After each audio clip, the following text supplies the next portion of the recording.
नमस्कार दोस्तों, आज हम बात करेंगे इमरजेंसी फ़ंड के बारे में। उससे पहले मैं एक शेर अदा करता हूँ, प्यार करने से पहले पैसे कमा लेना यारो, गरीब का प्यार अक्सर चौराहों पे नीलाम हो जाता है।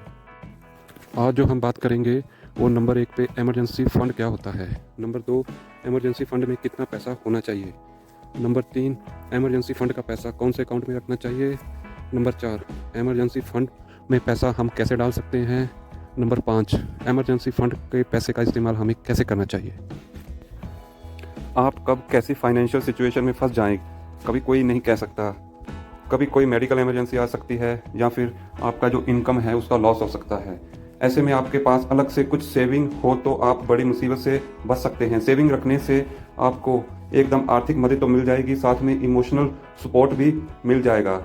इस प्रकार से इमरजेंसी फ़ंड हमें अवश्य ही रखना चाहिए और इमरजेंसी कुछ भी ऐसी आती है तो हम उसमें से पैसा निकाल सकते हैं, हमें किसी का मुंह नहीं देखना पड़ेगा। इमरजेंसी फ़ंड के लिए कौन कौन से स्टेप्स लेने चाहिए, कौन से कदम लेने चाहिए, आज उसके ऊपर बात होगी।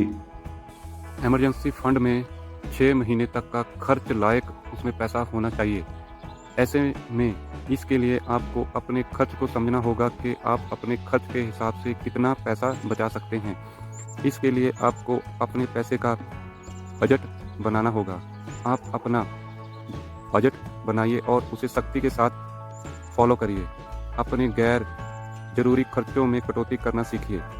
इससे आपको फ़ंड के लिए पैसा बचाने में बहुत मदद मिलेगी। याद रखिए कि बूंद बूंद से घड़ा भरता है। अगर आप छोटी छोटी वस्तु खरीदने के लिए, सामान खरीदने के लिए भी सोच समझ के खर्च करेंगे तो आगे जब आपको कोई इमरजेंसी होगी तो आपके पास बहुत सारा पैसा होगा।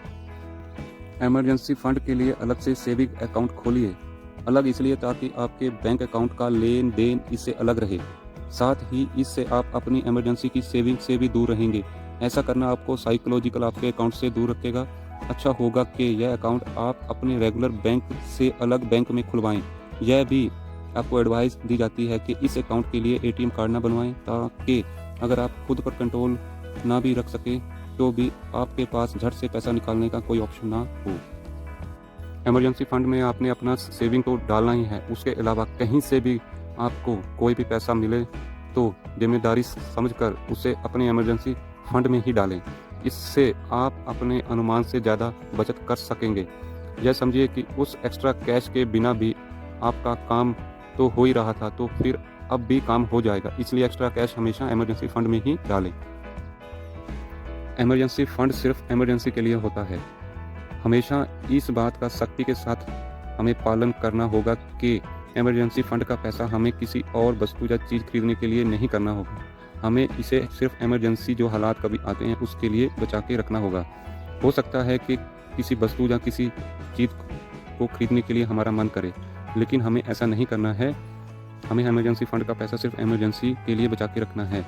छोटे छोटे खर्चे बचाकर बजट के हिसाब से अगर हम उसमें निवेश करेंगे तो हमारे पास इमरजेंसी फ़ंड में बहुत सारा पैसा इकट्ठा हो जाएगा।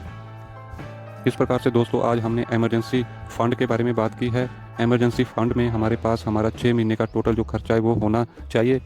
इमरजेंसी फ़ंड का पैसा हमें अलग सेविंग अकाउंट खोल के रखना चाहिए। उस अकाउंट के लिए हमारे पास एटीएम नहीं होना चाहिए और सेविंग अकाउंट है जो उसमें से पैसा जो है वो हमें किसी भी जो और कोई काम आ जाता है, कोई सामान खरीदना है तो उसका इस्तेमाल हमें नहीं करना है। इमरजेंसी फ़ंड का जो पैसा है सिर्फ इमरजेंसी के लिए ही होता है।